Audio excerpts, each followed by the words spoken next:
Isaiah chapter 22 and verse number 7, English una, Isaiah ikaduha. And it shall come to pass that thy choicest valleys shall be full of chariots, and the horsemen shall set themselves in array at the gate.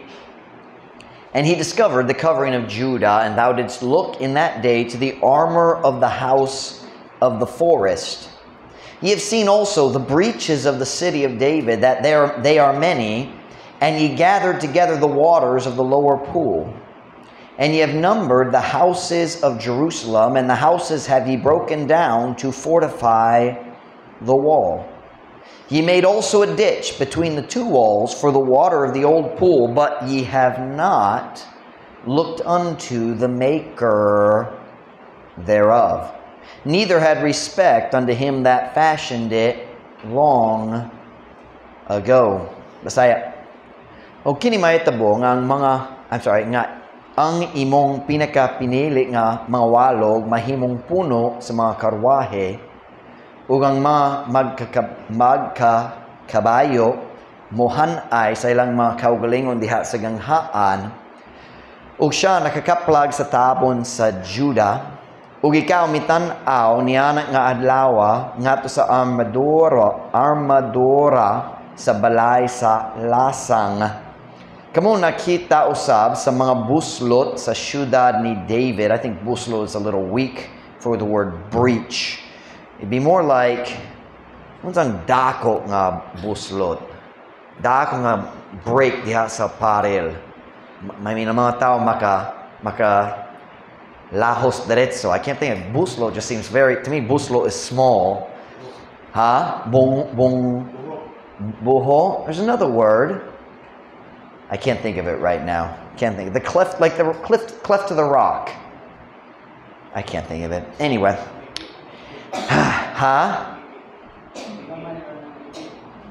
What's about?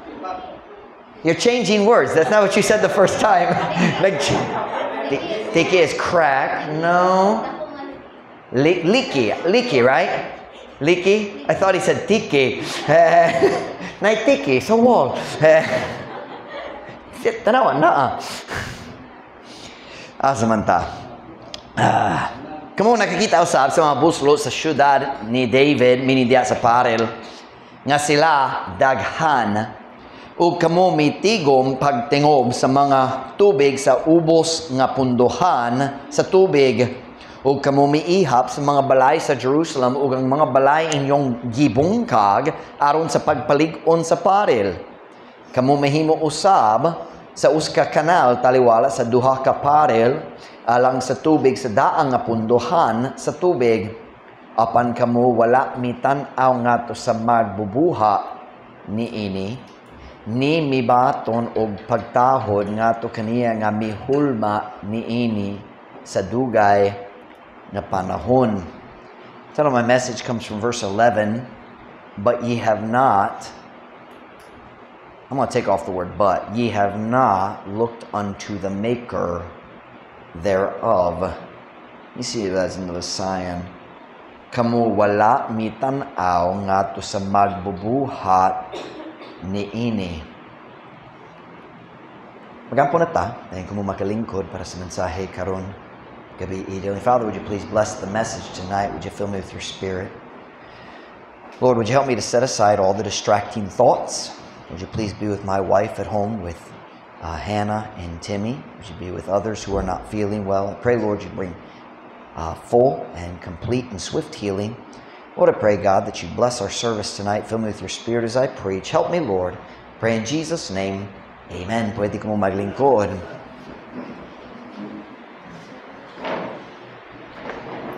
Maghimo ko sa map kajut lang aron makatudlo ko usahay samtang pasabot ko sa history. So maghimo ko sa map kajut. Somebody tell me, kini nga dagat diri gitawag ang unsa ba? This is what? The Mediterranean Sea. Med Sea. All right. Let's try another one. Okay. Dari sa south na ay Nile River. O syempre, kana-ana sa unsang ayuta na dari sa south. What is the name of this land here dari sa south?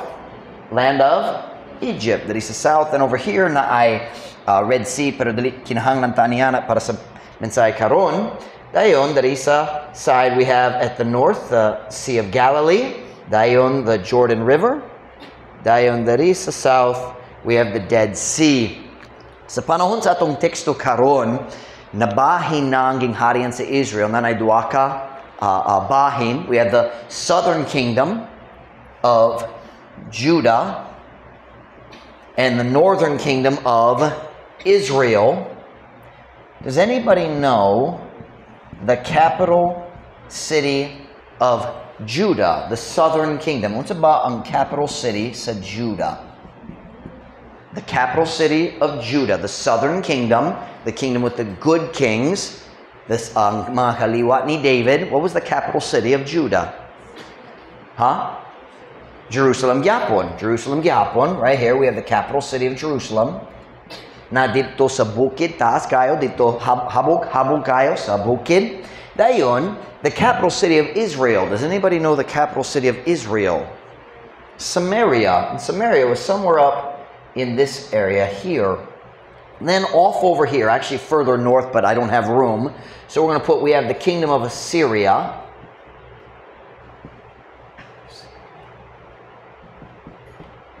Down here we have Babylon. And then we have the rivers. We have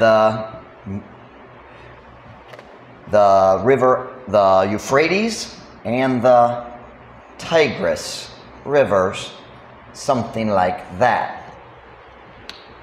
Okay. Ang chapter nga atong gibasa karon sa Isaiah 22, naitabo diha sa panahon nga si Hezekiah ang hari sa southern kingdom of Judah. Ug morag, I say morag, but now I'm 100% convinced. Sa diyang nagsugod ko sa mensahe, napakoy gamay nga pagduda kanu sa gayurang panahon because Isaiah 22 doesn't clearly explain the time. Pero human sa akong pagtuon o pagandam sa mensahe, sigurado na ko, kini maong panahon nga ang hari sa Syria nagatake sa syudad o nag-andam nga moatake sa syudad sa Jerusalem diin si Hezekiah ang hari. That is the time frame nga atong story na hitabo karon.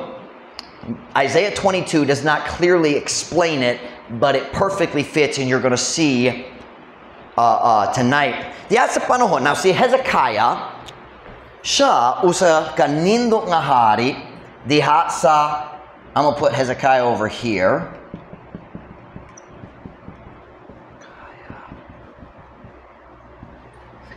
And he was the king of Jerusalem in the southern kingdom of Judah. So nagastorya ta karon combined sa gingharian sa Judah o kinsa ba ang hari niya ng panahona? Si Hezekiah ang hari nining panahona. And Hezekiah was a very good king. Importante gyud ni dawtan gyud ang papa, mas dawtan pa ang iyang anak. Pero si Hezekiah diya sa tunga, nindo gyud siya. Dako ang iyang pagtuo, ligon siya sa iyang pagsunod sa Ginoo. Ang Biblia naging walay hari sa Judah nga sama kaniya, nga naguna niya or nagsunod niya, why sama niya nato ni Hezekiah. Siyempre, that does not include David because si David ang hari sa tibuok ging harian dali sa Judah lang. So, Hezekiah may have been, probably was, the best king the southern kingdom of Judah ever had. Kanang gisulti sa Ginoo kabayan niya. Diha sa panahon nga si Hezekiah ang hari dito sa Judah. Ang ilang pinakadakong kaaway maong nasod sa Assyria. Unsa ba ang ilang dakong kaaway? The Assyrian army, ang hari sa Assyria. Niyan ang panahon na ang Assyria mas gamhanan pa kaysa Babylon, mas gamhanan pa kaysa Medes and Persians sa north. Sila ang pinakagamhanan, o siyempre kabalota, sila ang gigamit sa Diyos sa paghukam sa northern kingdom of Israel. Sila nagataki sa Samaria o sa tibok nasod diri o nagdala kanila nga mga binihag balik diri sa nasod sa Assyria. Actually, not Assyria gyud, pero nga to sa ilang empire, sa laing lugar, pero sulod sa ilang empire. At the time, niining panahon na, bisan ang Medes. Remember later, we have the Medes and the Persians. Sila ang nagataki sa many years later. Ang Medes and Persians ang gigamit sa Diyos sa pagsilot sa Babylon. Pero niining panahon na, ang Medes ug murag, ang Persians pod, gisakop gyapon sa nasod sa Assyria. Sila ang naghari ibabaw sa tanan. Nailaing-laing nasod, pero nagpasakop sila silang kaulingon ngadto sa Assyria aron dali pagapatyon. Kay bangis gyud ang mga Assyrian, walay kaluoy. So bisan ang mga Medes, morag ang Persians, silang tanan mga sakop sa Assyria nining panahon. Let me show it to you. Go with me to 2 Kings, chapter number 17. Now keep your Bibles open. Mag-Bible study ta. Ako mo saan mo natay makatunan karon.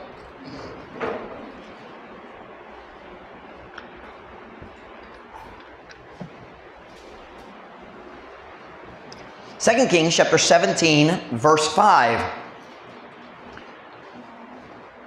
2 Kings, chapter 17, verse 5. Kini ang katapusan sa story diin ang hari sa Syria nagparot na sa northern kingdom of Israel, apilpod ang ilang capital city sa Assyria. What's the word I'm looking for? Gitumpag na. Is that the word? Gitumpag na ang syudad sa Samaria, ang ilang capital city. Let's look at it. 2 Kings chapter 17 verse 5. Then the king of Assyria came up throughout all the land. How much of the land?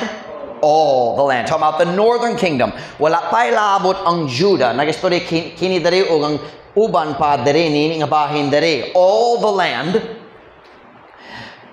And went up to Samaria and besieged it 3 years. Something yung besiege, nagpalibot, nagdala sa tibok kasundalohan, basin 100,000, 200,000 soldiers, o nagpalibot sa tibok syudad, aron walay tao makasulod, walay tao makagawas, walay pagkaon mo sulod, walay tao makagawas, aron mo kuha sa pagkaon, lusod kayo, sulod sa Samaria.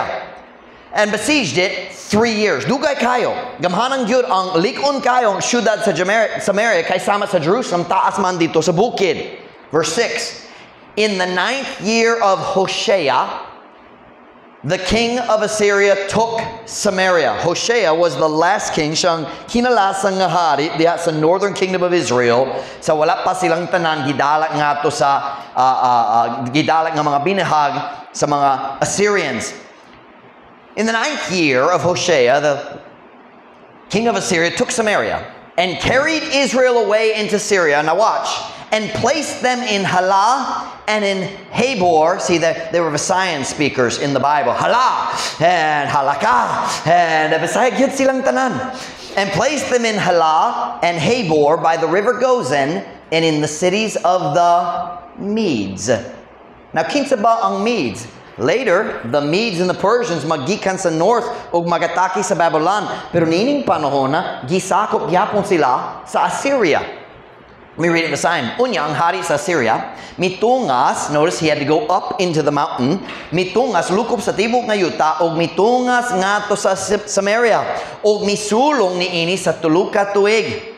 Diha sa ikasyam ka tuig ni Hosea, ang hari sa Syria, miilog sa Samaria, og midala sa Israel palayo ngadto sa Syria, og mibutang kanila diha sa Halah, og diha sa Habor, duo sa suba sa Gozan, og diha sa mga syudad sa mga Medes. So, what we see, atong nakitaan diri, nining panahon na Assyria mas gamhanan pa kaysa Medes og murag, labaw pod sila sa mga Persians diri sa north. Sila gamay pa, dili pa dako kayo. Pero, bisan ang mga tao sa Babylon, mga sakop pod sa Assyria nining panahon na. Later, ang Babylonian ang nagatake sa Assyria ug nagpatay sa tanan diha sa ilang capital city sa Nineveh. Pero wala pa nining panahon na sila ang mga sakop yapon sa Assyria. I'll show it to you. Where are we now? Let's see here. We're in 2 Kings 17. Skip down to verse 24. So, verse 7 nga to sa verse 23, ang Diyos nag-istorya kabayan sa mga rason siya naghukam sa northern kingdom of Israel. Dayon sa verse 24, tanawon siyang gihimo sa hari sa Syria. And the king of Assyria brought men from Babylon. And from I think it's probably Kutha, more like Kutha. And from Ava, and from Hamath, and from Sepharvaim, and placed them in the cities of Samaria instead of the children of Israel, and they possessed Samaria and dwelt in the cities thereof. Ug ang hari sa Syria midala og mga tao gikan sa Babylonia, o gikan sa Kuta, o gikan sa Ava, o gikan sa Hamath, o gikan sa Sepharvaim, o mibutang kanila diha sa mga syudad sa Samaria, puli sa mga anak sa Israel, o sila miangkon sa Samaria, o mipuyo diha sa mga syudad niini. So kini man ang gahom sa nasa sa Assyria niining panahon na. Nagatake sila sa Israel, nagdala kanila nga mga binihag ngadto sa mga syudad sa Medes niining nga bahin diri sa North Gamay. Dayon iyang gikuha sa mga tao gikan sa Babylon o gidala o nagdala kanila ngadto sa mga syudad diri palibot sa Samaria o sila nagangkon sa ilang yuta. Kanang gahom sa Assyria makabalhin-balhin sa mga tao bisan asa. Kini man ang kaaway nga ilang gikahadlokan sa southern kingdom of Judah. Gamhanan gyud sila, bangis gyud, walay kaluoy sa ni bisang kinsa, sa bata, sa tigulang, wala gayud sila kaluoy ni bisang kinsa. However, bisang gamhanan gyud ang nasod sa Syria, wala gayud sila what's the word I'm looking for? Nagparot gyud sa southern kingdom of Judah. Wala gyud sila nagsakop nila. Wala gyud sila nagsakop gyud sa gingharian sa Judah kay sila nagsunod sa ilang hari nga si Hezekiah. Si Hezekiah nagsunod sa Ginoo bus ang Dios nagtabang kanila. Skip over with me to 1 Kings chapter number 18 where we meet Hezekiah. I'm sorry, 2 Kings. Did I say 1 Kings? 2 Kings chapter 18. We were in 2 Kings 17. So we just found out nga giparot gyud ang tibuok northern kingdom of Israel. Dayon sa verse 2 Kings 18, God introduces us to Hezekiah. 2 Kings 18:1. Kunana, say amen? Now it came to pass in the third year of Hoshea, son of Elah, king of Israel, that Hezekiah, the son of Ahaz, king of Judah, began to reign. Karon, kini na itabo diha sa ikatulog nga katuig ni Hosea, at we just read about si Hosea, ang kinalasang hari sa Northern Kingdom. Sa iyang ikatulog nga tuig, si Hezekiah nagsugod na nga naghari dito sa Jerusalem sa Southern Kingdom. Asamanta. Karon, kini na itabo diha sa ikatulog katuig ni Hosea, nga lalaki na anak ni Elah, hari sa Israel, nga si Hezekiah, ang lalaki na anak ni Ahaz, hari sa Judah misugod sa paghari. Og unsa siyang klase sa hari? We're not going to read it all. Skip down to verse 5. Aron mo lantaw na to. Unsay klase nga hari si Hezekiah. 2 Kings chapter 18 verse 5. Kung nana, say amen? He, this is Hezekiah, trusted in the Lord God of Israel, so that after him was none like him among all the kings of Judah, nor any that were before him. Kana akong gihiskog kaniya. Verse 6. For he clave to the Lord and departed not from following him, but kept his commandments, which the Lord commanded Moses. And the Lord was with him. And he prospered whithersoever he went forth. Look at this next phrase. And he rebelled against the king of Assyria and served him not. Siya, si Hezekiah, misalig diha sa Ginoo nga Dios sa Israel. Mao nga human kaniya, walay sama kaniya, diha sa tanan mga hari sa Judah, ni bisang kinsa nga nahiuna kaniya. Kay siya minunot, that means nagsunod gayud, kinasing-kasing nagsunod, kay siya minunot ngadto sa Ginoo o wala mibiya gikan sa pagsunod kaniya. Apan mibantay sa iyang kasuguan nga gisugo sa Ginoo ni Moses ug ang Ginoo uban kaniya.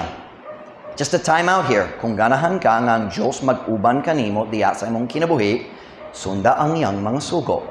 It really is that simple. It really is. O ang Ginoo uban kaniya og siya miuswag bisan diha nasayop ko og siya miuswag bisan diin siya miato og siya mi-rebelde batok sa hari sa Syria og wala mialagad kaniya. I think we could probably say wala na mialagad kaniya. Now I want you to notice something. Si Hezekiah mi-rebelde batok sa hari sa Syria. So what does that mean? Naay panahon nga ang gingharian sa Judah nagpasakop nga to sa Syria. Kanusa ba? Ang iyang papa nga si Ahaz. Ang daotang amahan ni Hezekiah, tungod sa iyang kadautan, kanunay giatake, so siya nagpasakop sa iyang kauliw nga to sa hari sa Syria, nga naglaong nga siya mutabang kanila. Pero wala siya nagtabang, siyempre. Pero siya nagpasakop o ang hari sa Syria, nagpabuhis kaniya, nagpabuhis sa tibok nasod sa Judah, and nagcontrol it na kanila. But medyo, the king of Assyria kind of gave them freedom aron ang mga kaliwa ni David maghari gihapon. Pero sila ang mga sulugoon sa Syria gihapon. Does that make sense? Am I making sense? So unsa na itabo? Si Hezekiah, I preached about him before, nakikita siya sa kadaot nga midangat sa ilang nasod tungod sa sala sa iyang papa, ug nagdesisyon siya, di ko gana may sama sa akong papa. So siya nagsunod sa Ginoo, ug diretso ang Ginoo nagsugod og panalangin sa ilang gingharian. Ang Dios nagtabang kaniya diha sa tanan bisan nasa siya miatong Biblia na yung miuswag siya, and he rebelled against the king of Assyria. O wala na nagalagad kaniya, wala na nagpadala sa buhis, wala na nagtuman sa iyang sugo, wala na nagdawa sa iyang mga ambassador, mobot sa iyang dapit, wala na gyud, nagputol siya. Sakto gyud. Kana ang decision ni Hezekiah. He said, dili na ko kinalamusalig sa hari sa Syria, ang Diyos ang mudapig na mo. Saktong grammar? Ang Diyos ang mudapig na mo. He said to his people, si Hezekiah nagyingon sa iyong mga tao, kita mo sunod sa Ginoo, siya ang magatiman kanato. That was, listen to me now, that was a decision of faith. Kamhanan yun ang nasod sa Syria.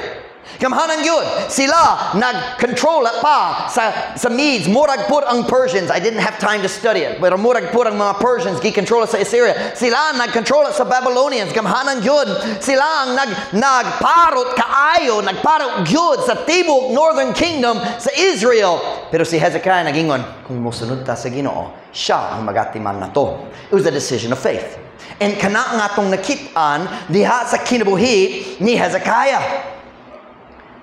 So, sa diyang nagsugod ko sa akong pagtuon sa atong teksto karon sa Isaiah 22, medyo nalibog ko kay murag ug sa akong gibasa sa lain mga tao, murag Isaiah 22 nahitabo sa dihang ang hari sa Syria nagsulay nga mo atake sa kingdom of Judah, pero nagduda ko kay kana nahitabo diya sa paghari ni Hezekiah, pero ang tibok chapter sa Isaiah 22, nagsinggit nga nakulang gyud sila sa pagtuo. Nakulangan sila og pagtuo.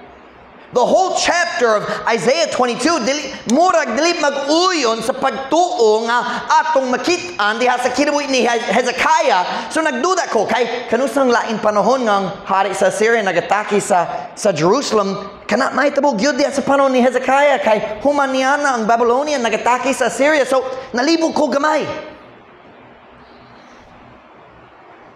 Kung ikaw mo basa sa Isaiah 22, medyo libog, ako mag-warn ninyo daan, medyo makalibog, pero na duwa ka tema nga klaro kayo. Kahadlok, ug ang pagsalig sa tawhanon kaalam. That is what you see through the entire chapter in Isaiah 22. Ug murag, dili ka na mag-uyon sa paghari ni Hezekiah. Siya ang nagsalig sa Diyos, lahi siya sa tanan nga nagsunod, lahi sa tanan nga nag-una. So, para na ako medyo makalibog. Pero samtang nagtuon ko, nagbasa ko sa 2 Kings 18. 2 Kings 17, stay with me. 2 Kings 17, ang hari sa Syria, nagguba, nagparo gyud sa Northern Kingdom. 2 Kings 18, nagsulay siya nagatake sa Jerusalem. ug naay pipila ka detalye nga nahibalo na ako, pero medyo nalimot, medyo gikalimtan or nalimtan. Go with me to 2 Kings chapter 18 and verse 9. Here, ang Diyos mag-review alang kanato sa pagparot sa Northern Kingdom, and He connects it and tells us when it happened compared to King Hezekiah. 2 Kings chapter 18 verse 9. Kung na say amen? And it came to pass in the 4th year of King Hezekiah. What year of King Hezekiah? 4th year. Which was the 7th year of Hoshea, the son of Elah, king of Israel. So, kinsa nag-una? Hoshea or si Hezekiah? Si Hoshea ang nag-una. 3 years, nag-una siya ni Hezekiah. The 7th year of Hoshea, the son of Elah, king of Israel, that Shalmaneser, king of Assyria, came up against Samaria. Samaria, that's Israel. So, nag-istorya kabahin sa panghitabo dere, nag-review unsa atong nakitaan sa chapter 17. Asaman, came up against Samaria and besieged it. And at the end of 3 years, we already read this, they took it. Even in the 6th year of Hezekiah, that is the 9th year of Hoshea, king of Israel, Samaria was taken. So we go from what year was on 3 years, they took it. Came to pass in the 4th year, King Hezekiah. So it's not exactly 3 years is what we see there, because it started at the beginning of Hezekiah's 4th year and ended somewhere near the end of his 6th year. So we have in the 6th year of Hezekiah, that is the 9th year of Hoshea, king of Israel, Samaria was taken. Okay. Diha sa ika-unom katuig ni Hezekiah, nga mao ang ika-siyam katuig ni Hosea, hari sa Israel, ang Samaria nailog. Ang Samaria giparot. So, diha sa 6th year, ika-unom katuig sa paghari ni Hezekiah, naghari na siya 6 years dere. Nadaot na sa ilang kaaway nga Assyria. Diba? So what year was Hezekiah? His 6th year. Where's my marker?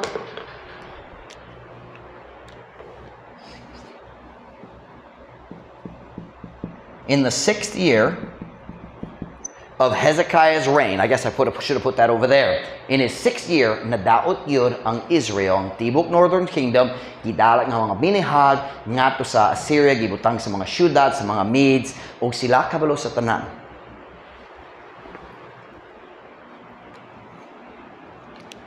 Now, wait a minute. Remember, what did we read in verse 5, I think it was, maybe 6 or 7? Si Hezekiah nagrebelde na batok sa Assyria. Before this happened. Siya nagrebelde na, then siya nagatake sa Israel una. So kini ang yang unang prioridad, pero kini kamin pa. Si Hezekiah nagrebel batok kaniya, sama nga ang Israel nagrebel batok kaniya. So, si Hezekiah nahibalo, diya sa iyang 6th year, nahibalo siya. Ang adlaw mo abot, ngang hari sa Syria, mobalik aron magatake kanamo pod. He knew it was coming. Walay pagduda. Kung dili mamatay ang hari sa Syria, dili siya malimot, mobalik siya pohon-pohon. Now jump down to verse 13. 2 Kings chapter 18 verse 13. Now, in the 14th year of King Hezekiah, what year? 14th year, did Sennacherib, king of Assyria, come up against all the fenced cities of Judah and took them. Now notice something. Lahi ang ngalan sa hari. Shalmaneser sa verse 9. Ang yang anak si Sennacherib, verse, what was it, 14? 13. And notice, what year was it? What year? 14th. 8 years. Gikan sa pagparot sa Northern Kingdom, hangtod ang Assyria mibalik aron magatake sa Jerusalem. 8 years man good. Busy sila, nagdagang laing gubat. Dali high priority sila. 8 years, lain na ang hari. Murag Shalmaneser, namatay, gipatay, wala pa kabalo. Pero ang iyang anak, si Sennacherib, or maybe not even his son, dali ko sure, wala ko nagtuon sa tanan hari sa Syria. Pero lahi na. 8 years. Let's read it again. Now, in the 14th year of King Hezekiah, did Sennacherib, king of Assyria, come up against all the fenced cities of Judah. Look at the next 3 words. And took them. Karon, diha sa ikanapulo o 4 ka tuig ni Haring Hezekiah, si Sennacherib, ang hari sa Syria, mitungas batok sa tanan kinural nga mga syudad sa Judah og miilog kanila. Can you say pinaral, pinaral? Is that a word? Like paral, pinaral, dali pwede kinural ra. Kasi kinural para nako murag gamay ra. But the word fence means paral, sa English. Paril. Am I saying the wrong word? Paril. Can I say pinaril? Pinaril. Sorry kayo. I'm thinking too much Tagalog. It's just that kana akong alibay o gamiton gyapon ko. For the next 10 years, I'm gonna say, niadto ko sa Manila, nalimot ko sa akong Bisaya. Sorry kayo. So I think you probably could use the word pinaril. Pinaril. But I want you to notice, ang hari sa Syria mitungas patok sa tanan kinural nga mga syudad sa Judah ug miilog kanila. Miparot kanila. Wala ko sure pila ka tuig nagbasa ko nini nga story what gyud nakamatikod ko niya ng last 3 words. And took them. Okay, so what happened here? Diya sa 14th year ni Hezekiah, mibalik ang hari sa Syria sa mga iyang gidahom. Siyempre, muanhi siya. Nagatake sa tanan syudad sa Judah o miilog kanila. Now, wait a minute. What does that mean? Daghang syudad sa Judah giatake o giparot sa hari sa Syria. So what does that mean? Daghang gyud ang sakop ni Hezekiah, gipatay. Ang mayo nga hari, daghan. And we always miss that detail. Mainumdum ta sa story, ang hari mayabot dito sa Jerusalem and God killed 185,000. Og sila nagpatay na sa daghang sakop ni Hezekiah. Daghang gyud gipatay. You know what else that means? Daghang tao na hadlok gyud. Ang mga sakop ni Hezekiah, silang tanan na hadlok gyud. Ug nako pangutana. Kung ang dakong army mobot ug daghang syudad, one by one, tagsa-tagsa, giparot na. Unsay buhaton sa sunod syudad? Ang mga tao nga naay kwarta molayas. Ang mga pobre ra, walay ikyas. Pero asa ang mga dato molayas? Asa sila mo ato? Siyempre, sa pinakagamhanang mga syudad, Jerusalem, o ikaduha, Lachish. Well, murag Lachish. Silang duha ang pinakagamhanang nga syudad, Jerusalem o Lachish. So, asa ang mga dato miadto? Siyempre, sa pinakagamhanang nga syudad. So what does that tell you? Sa dihang kining mga tao naglayas gikan sa syudad ngadto sa Jerusalem, unsa ilang gidala? Ang balita sa kabangis sa mga Assyrian. Ang balita sa mga tao gipatay nga walay kaluoy. Ang balita sa torture og pagkabangis. Og sila nagsulod sa syudad sa Jerusalem.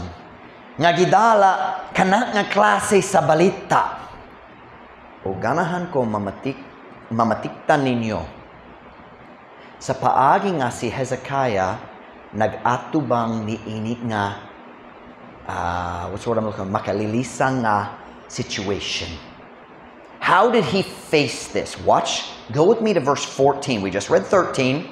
Look at verse 14. And Hezekiah, we're going to read 14 to 16. And Hezekiah, king of Judah, sent to the king of Assyria, to Lachish, saying, I have offended. Return from me that which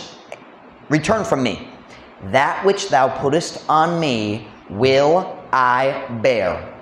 And the king of Assyria appointed unto Hezekiah, king of Judah, 300 talents of silver and 30 talents of gold. O si Hezekiah, hari sa Judah, mipadala ngato sa hari sa Assyria, ngato sa Lachish. Kaya ang hari sa Assyria, nagataki sa syudad dito sa Lachish. O si Hezekiah, nga nagiingon, ako nakasala. What is he talking about? Sa dihang nagrebelde ko batok nimo, nakasala ko. Ako nakasala. Pauli gikan kanako. Katong imong gipapasan kanako, akong pasanon. Ang hari sa Assyria, mitakda ngato ni Hezekiah, hari sa Judah, og tulo ka gatos ka talento sa plata, og katloan ka talento sa bulawan. Now wait a minute, sa sinugdanan sa chapter, naghimo siya sa decision pinagi sa pagtuo, nagrebelde patok sa hari sa Assyria, diri nagpasako pag-usab.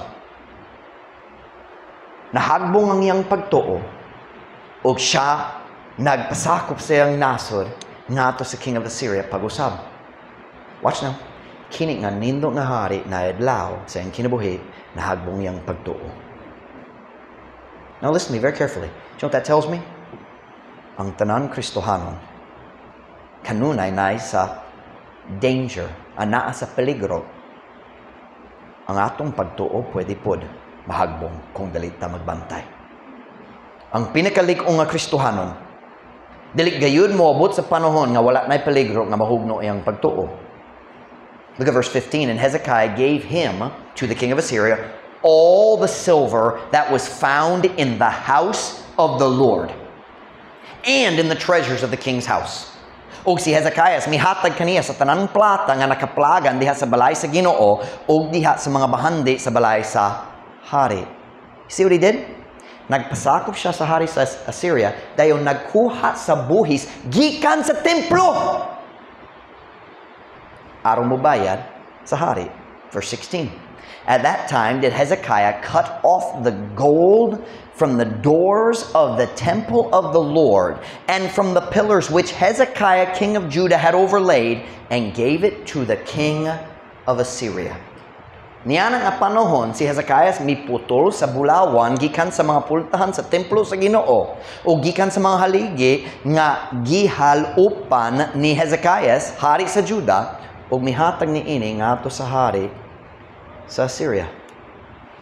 Can I say, giilog ni Hezekiah ang balay sa Diyos aron mo bayad sa buhis sa daotang nga hari. Kana ang pagkaubos. I don't want to say that. That is how far Hezekiah fell. Sa pagkaubos, pagkalalong, hagbong. I can't, the depth is what I'm looking for.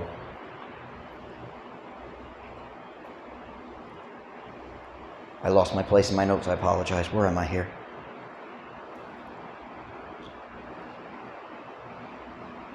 I must have turned my page. I apologize. I got lost.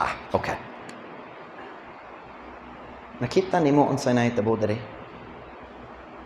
Ang pagtuo sa pinakanindo nga hari sa kaysasayan sa gingharian sa Judah, ang iyang pagtuo napakyas.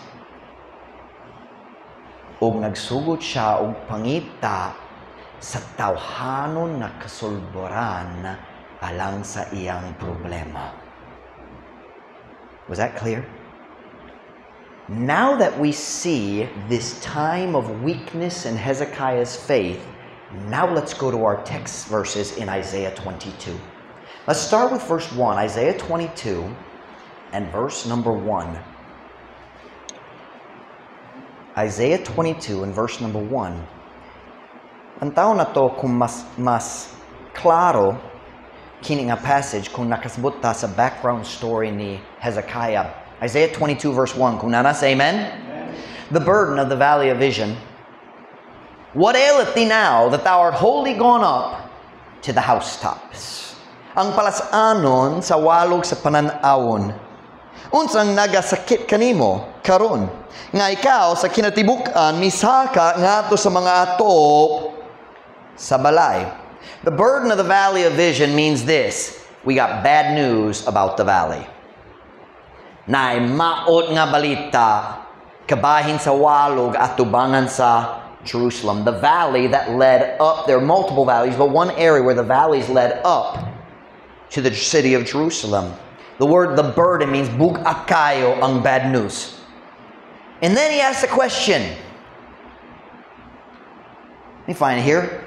Unsang nagsakit kanimo karon nga ikaw sa kinatibuk-an misakat ngadto sa mga atop sa balay. So God asked the question, why is everybody running up to the top of the house? Dito sa Biblia, ang mga balay na flat nga roofs, kay gamay kayong ulan. Of course, they probably had a lot of rain back then. I don't know. Pero flat ang mga roof, very clearly taught in the Bible, na sila makalakaw sila sa atop. And they'd have walls, just like here in the Philippines, sometimes nga gamay nga koral, ang tao makalakaw dito sa atop. He says, nga naman ang tanang tao, nagdagan saka nga to sa atop. Because, just wait a minute. Let's compare to the story we just heard. Na yung mga syudad, giilog na. Ang mga taong naglayas, gikan sa syudad, nga to sa Jerusalem, midala o balita, kabayan sa Assyrians. So what have they heard? The Assyrians are coming. So everybody's running up to look from the roof down over the wall and see, can we see the Assyrians coming? Because they'd heard the news, padulong sila diri, kita ang sunod. Na duwa ka syudad lang na wala pa giilog, Lachish o Jerusalem, murag ang tanan laing giparot na.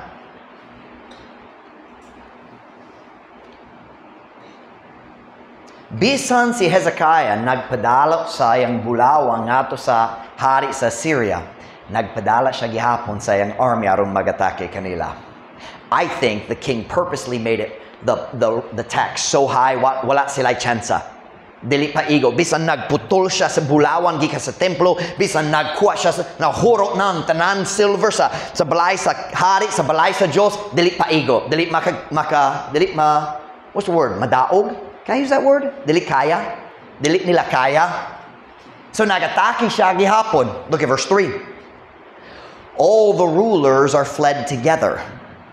They are bound by the archers. All that are found in the city of Jerusalem, are bound together. Nowhere else to go. Wat may laing lugar. Which have fled from far. Nga mikagyu gikan sa layo. Doesn't that sound like what we've been describing here? Giatake ang lain-lain syudad, ang mga dato, ang mga pangulo, ang tao na ay kwarta, ang nakalayas na sila, ang naay mga kabayo or naay mga camel, aron sila makalayas. Ang mga pobre, way tsansa. So sila naglayas, gikan, or diri nagamit sa pulong kagyu, naglayas, gikan sa layo. Look at verse 4.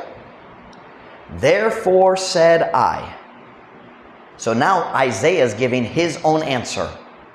Therefore said I, look away from me. I will weep bitterly. Labor not to comfort me because of the spoiling of the daughter of my people. Busa mingon ako, tanaw palayo gikan kanako. Ako mohilak nga mapait. Ayaw paghago aron sa paglipay kanako tungod sa pagpangilog sa babaeng anak sa akong katawhan. Remember? Na yung mga dato naglayas gikan sa daghang syudad ngadto sa Jerusalem, gidalat nila ang bad news, mga tao gipatay, mga babae nga gi-force sa daghang kadaot o pag-antos o pagpatay. Pero wala pa gipatay ang tao sa Jerusalem. Kasi naman sa nalibog ko sa una, kung nga naman naghilak siya, wala pa. Kiyatak yan, nakadung siya sa balita. Nakadung siya sa balita.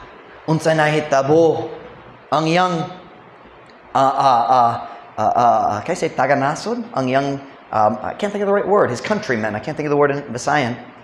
Ang yang parente is what they are. They're all related. Daghang gipatay. And so what does he do? Naghilak siya. Nagadung siya sa balita, sa pagantos, torture, kamatayon, nga midanga sa iyang katawhan. O naghilak siya, nagsubo. Look at verse 5.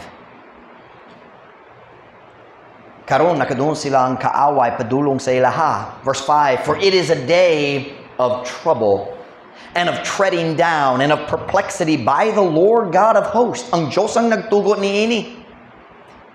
In the valley of vision, breaking down the walls and of crying to the mountains. Kay kini uskadlaw sa kasamok og sa pagtunog-tunog og sa pagsakit gikan sa Ginoo nga Dios sa mga panon. Diha sa walog sa pananawon nagatungpag sa mga paril og sa pagsinggit ngadto sa kabukiran. Nagduda ko kabayan sa pagka-translate gamay. But here's what he's saying. Ang Diyos ang nagtugo niini. Naay kasundaluhan padulong diri nagparo na sa daghang syudad kitang sunod. Padulong sila diri. Daghang gipatay o kitang sunod. Sila padulong diri nga naay usa lang katuyuan. Tumpaga ang paril sa Jerusalem o pagpatay mo patay sa tanan. Look at verse 6. And Elam bare the quiver with chariots of men and horsemen, and Ker uncovered the shield. Og Elam mipasan sa sudlanan sa pana pinagi sa mga karwahe sa mga tao ug mga magkakabayo, og si Ker mikuha sa tabon sa tamin. Naghisko siya sa lain-lain kasundaluhan nga nagapil sa mga Assyrians. Both of those groups, Elam and Ker, nagikan sa nasod sa Medes. Atong gihisko ganiya, mga sakop sa Assyria. Dili sila Assyrians, pero sakop sila, so magapil sila sa mga gubat. So silang, ang mga Elam, silang expert nga magtira sa pana. Ug silang expert magsakay sa kabayo. Dayon napor ang kasundaluhan sa Ker. Both of those are silang duha ang syudad sa mga Medes. Now we finally come back to our text verse number 7.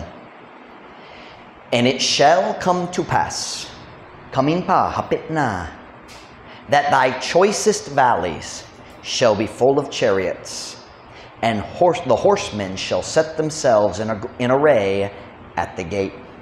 Ug kini mahitabo nga ang imong pinakapinili nga mga walog, meaning nindot kayo, mabungahon kayo nga mga walog, nindot para sa corn or para sa ilang mga unsay tawag sa ilang mga vineyards, sa mga ubas, nindot gyud the best farmland dito sa walog. Ang valley kanuna ang nindot nga area para sa pagpatubo. Is that the word? Pagpatubo, not tubo. What's the word? Pagtanom. Planting, pagpatubo sa mga laing-laing klase sa plants o gardens and farm field, the lower lands, diin ang mga suba agaw sa nindot nga lugar para sa mga farming lands. Let's read it again. O kini mahitabo nga ang imong pinakapinili nga mga walog mahimong puno sa mga karwahe ug ang mga magkakabayo muhanay sa ilang mga kawulingon diha sa ganghaan. So what do we see here? They've heard the news. Naghilak sila para sa mga gipatay. And then they realize, kitang sunod, they're coming. Padulong sila dere karon. Ang pangutana lang, kanusa sila moabot. The valley, I'm sorry, thy choicest valleys shall be full. That's why everybody's up on the roof, nagbantay, naglantaw. Have you seen them? Nakitaan ba? Gikan sila sa baba o sa bukid, habog kayo, makakita sila dito sa ilalom. Everybody's scared. Ang tanantaw na hadlok, nangita, nagbantay para sa kaaway. And I want you to notice something. I want you to notice what they did as they faced this great problem in Jerusalem. Kanang kung mamatiktan ninyo kung unsa ilang gibuha, ilang gibuha, sa adiyang sila nag-atubang nini nga dakong problema. Look at verse 8. And he discovered the cover of Judah. I do not know what that means. Padayon ta. And thou didst look in that day to the armor of the house of the forest. Ug siya nakakaplag sa tabon sa Judah, ug ikaw mitan-aw niya nga adlaw ngadto sa armadora sa balay sa lasang. Unsa bang armadura para ninyo? Armadura. Ang bodega para sa armas. Ang bodega para sa armas. So what does he say? sila nakadong sa bad news. Ang Assyrian king, nanadari, nagpatay takang tao dari sa Judah. Sunod ta, padulong siya dari. Ug unsay lang unang gibuha, naghimo sila sa survey sa ilang mga armas. Pila ka espada, pila ka bangkaw, pila ka taming, pila ka spear and sword and all the weapons. Nagsugod sila sa survey unsang mga armas nga magamit nila diya sa guba kay padulong gayon ang guba. They took an inventory of their weapons. Now, there's nothing wrong with that, but I have a question. Nakoy, usa lang ka pangutana. I want to ask King Hezekiah. You knew 8 years ago Assyria was coming back. Why don't you know how many weapons you have? Kabalo ka, 8 years milabay. Puhon-puhon sila mo balik. Sama nga sila mi balik nga sa Samaria. Nga naman wala ka kabalo. Nga naman karon pa mag-inventory. Look at verse 9. Ye have seen also the breaches of the city of David. Kamu nakakita usab sa mga buslot. That's not the right word for breaches. I can't think of the word though. Bangag? That's more like it. Bangag, big gaps, right? Ang mga tao makasulod. Kana. Kamu nakakita usab sa mga bangag sa syudad, meaning diya sa paril, sa syudad ni David, nga sila daghan. Sila daghan. So una, sila nag-inventory sa ilang armas. Ikaduha, they surveyed their defenses and they realized their walls, in English, had fallen into disrepair. Nakamatikot sila na daghang dangag. Bangag. Ako po, makikita daghang dangag usahay.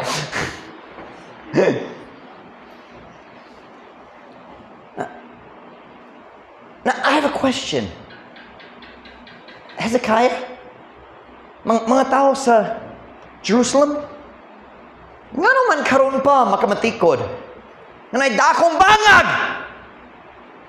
Is that the right word? I'm confusing myself now. Nga naman pa, karon pa, kanadali mahitabo sa kalit? Kanamang resulta sa daghang tuig sa pagdinanghad? Ang inyong kinabuhi, depende. Nga na nga paril, wala ka nakamatikod na dakong holes! Let's look at verse 9 again. Ye have seen also the breaches of the city of David, that they are many, and ye gathered together the waters of the lower pool. Kamu nakakita usab sa mga buslot sa syudad ni David nga sila daghan, o kamu mitigong pagtingob sa mga tubig sa ubos nga punduhan sa tubig. So unsay sunod? Una sila nag-inventory sa armas, sunod sila nag-survey sa paril, dayon sila naghimo sa plano para sa water supply. Diya sa panong nga gipalibot na ng syudad, ang pinaka-importante ang tubig. Labaw sa pagkaon. Wala ay tubig, mamatay. Kung mahuro na ang tubig, patay na gyud ka. Bisan unsa ka lig-on sa paril, kung wat na tubig, patay na ka.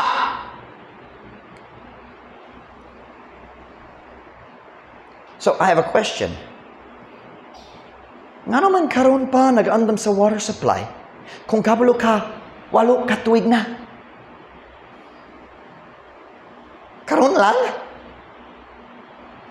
Look at verse 10. And ye have numbered the houses of Jerusalem, and the houses have ye broken down to fortify the wall. Ug kamo miihap sa mga balay sa Jerusalem, ug ang mga balay inyong gibungkag aron sa pagpalig-on sa paril. Tungod sila kabalo nga ang army padulong na, wala sila time mag-ato sa bukid aron mukuha sa sakto nga materyales aron mag-ayo sa mga bangag sa wall. So unsay ilang gibuha, naglantaw sila sa mga lig-ong balay, nagbungkag na niya na aron mogamit sa pagpaayo sa mga bangag sa wall. Well, I have a question. Why'd you wait so long?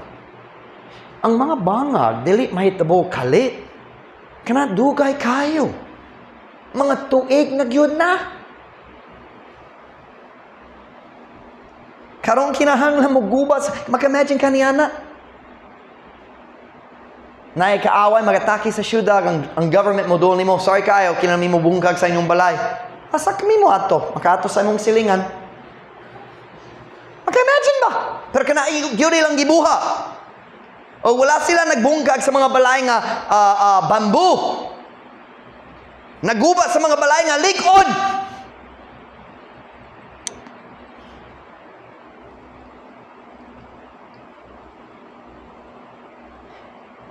Kining tanan magpahayag sa priyo nga kamatuoran. Dili sila andam ni ining nga gubat. Wala dili. Dili sila guba. Ang dili sila andam ni ining nga gubat. Sila nahibalo sa 8 ka tuig nga kinipadulong. Pero wala sila nagandam.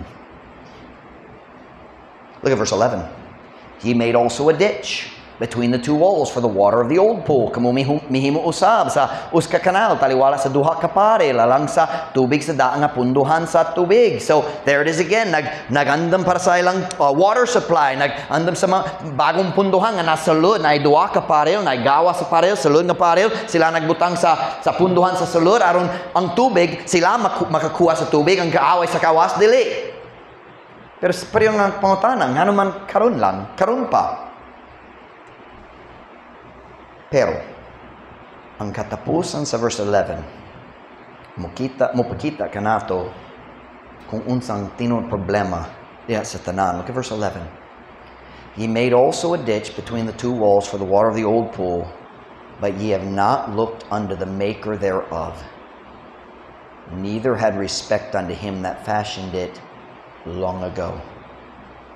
Kamu mihimo usab sa uska kanaw taliwala sa duha ka pare lalang sa tubig sa daan nga punduhan sa tubig apan kamu wala mitan-aw ngadto sa magbubuha niini. Kinsa ang tigmugna sa tanan? Kanang Dios. Kinsa ang naghimo niana nga punduhan sa tubig? Kana ang Dios. Apan kamo wala mitan-aw ngadto sa magbubuhat ni ini ni mibaton og pagtahod ngadto kaniya nga mihulma ni ini sa dugay nga panahon. Diha sa ilang panic. Diha sa kakuyaw sila nag-andam para sa tanan. And all of their running around, mag-inventory sa armas, mag-survey sa paril, nag-andam sa water, diha sa tanan. Wala bisan uska tawo naghunahuna kabahin sa pagpangayop sa tabang sa Ginoo.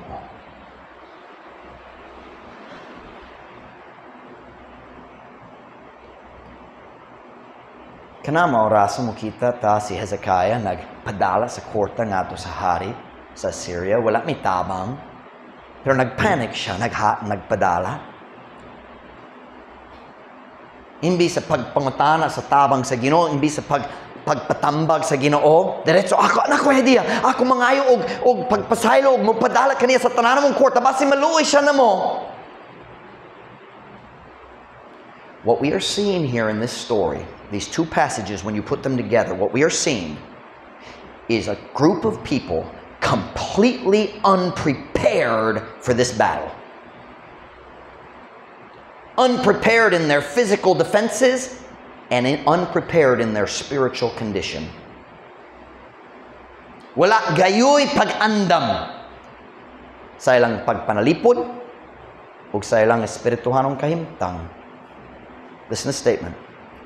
Ang kahuyang sa ilang pagpanalipod mao ang samin lang sa kaluyahon sa ilang pagtuo. Is that clear? Unsay nahitabo nga nagtumong ni ining kahimtanga?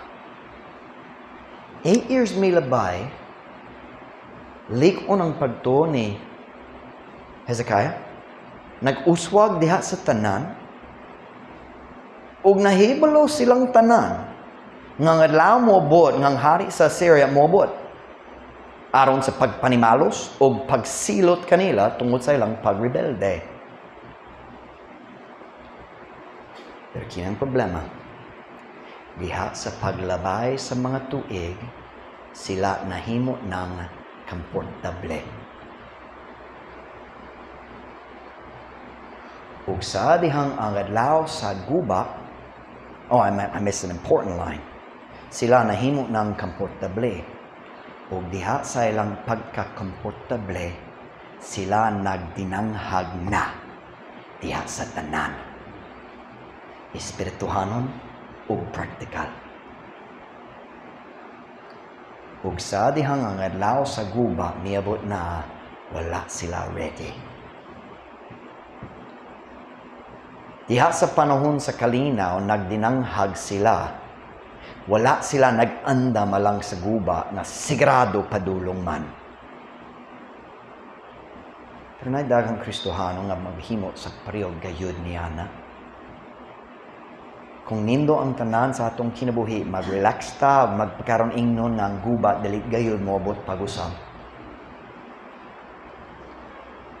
Magdinanghag na diha sa pagbasa sa Biblia, kay okay raman karon. Magdinanghag diha sa pag-ampo, kay okay raman karon. Magdinanghag diha sa pag-memorize sa Biblia. Magdinanghag diha sa pagdugang sa kahibalo, pinagi sa pagbasa, sa masakong pagwali sa Domingo, pinagi sa pagpaminaw sa pagwali. Gawas sa church. Kung nindo girong tanan, let's just be honest, tintalan ta nga magdinanghag, okay naman. Dayon, sa diyang dakong pagsulay, moabot na dili ta ready. Mabungkag atong pagtuo. Magbaso ta sa Ginoo. Maghuno-huno kabayan sa pag-undang. Pero ang problema, dali ang Ginoo. Siya mihatag kanato sa panahon sa kalinaw aron magandam para sa guba o kita nag-usik sa oportunidad.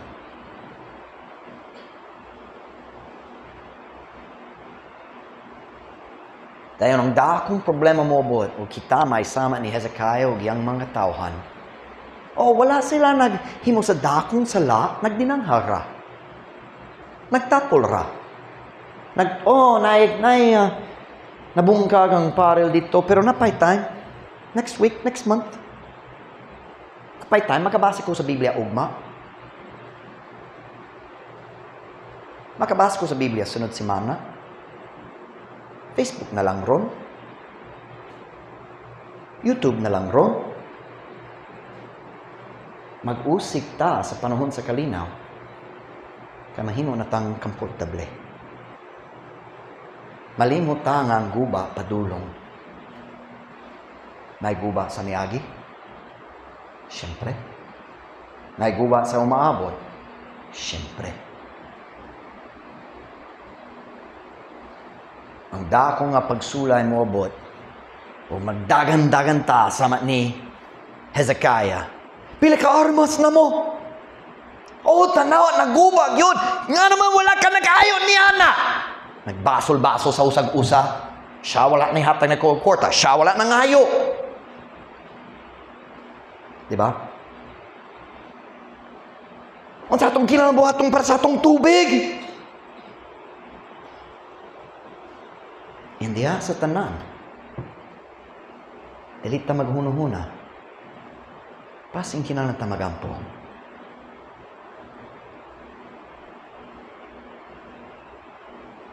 Pila ka panahon, ang dakong pagsula miabot, o ang pagampo maong kinalasan, gibuhat nimo. Kulang ang kwarta. Una ang 5-6, ikaduha ang mama, ikatulo ang igagaw. O, pasing pwede po magampo. Did I make that clear? Mas klaro kayo sa inyong ganahan. Naay problema sa relasyon. Una, magreklamo sa imong higala.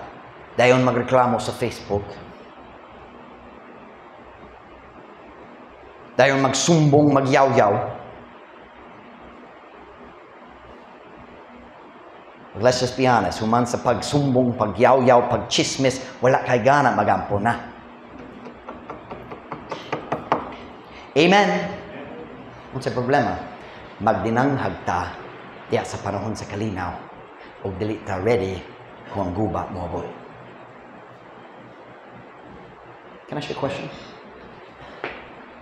Kung ang dakong guba moabot gayud ugma, ang big one, ang gigugma mamatay. Ang bata masakit kayo, kinahanglan ipa-admit. Grabe, ay bugat kayo, mawala ang trabaho, what na'y panginabuhi. Ang dako nga pagsulay sa pagtuo. Kung kanamay tabo ugma, ready ba ka? O mahugno ang imong pagtuo. Na'y dakong panagbingkil sa imong gigugma. Ready ba ka? Ready ba ka? O mabungkag ang tanan. O kung sa atong buhaton, magbasol-basol. Nga naman wala ka nagandam sa tubig. Nga naman wala ka nag-ayaw nini nga bangag sa wall. Ikaw ang nagtapol-tapol, ako busy ka, ayaw ni ini. Diba? Ready pa ta sa guba? Dali malikayan. Ang tao nga duo sa Diyos, na'y guba. Ang tao nga layo sa Diyos, na'y guba. Pero gamay kayo ang tabang. Are you ready for the battle? O nagdinanghag ka, kay mura ka ukirman ang tanan. Watch me now. Ang hari sa Assyria mo balik pod sa imuha. Ako'y suggestion. Diha sa panahon sa kalinaw, maganda nga lang sa guba. Nagsulay ko nagbasa sa Biblia, Pas, pero dili ko pwede. You waited too long. Naghula ka hangtod ulahin na. Basa ang Biblia samtang kolma pa imong kasing-kasing. Aron likon pa diha sa guba. Nagsulay ko mag-ampo pero nag-feel ko ang Diyos pala naminaw. You waited too long. Samtang Assyrian busy diri. Nagdinanghag ka diri. Ug makabasol ta sa usag-usa, pero ang Diyos kabalo sa kamatuoran. One of your head bowed, every eye closed.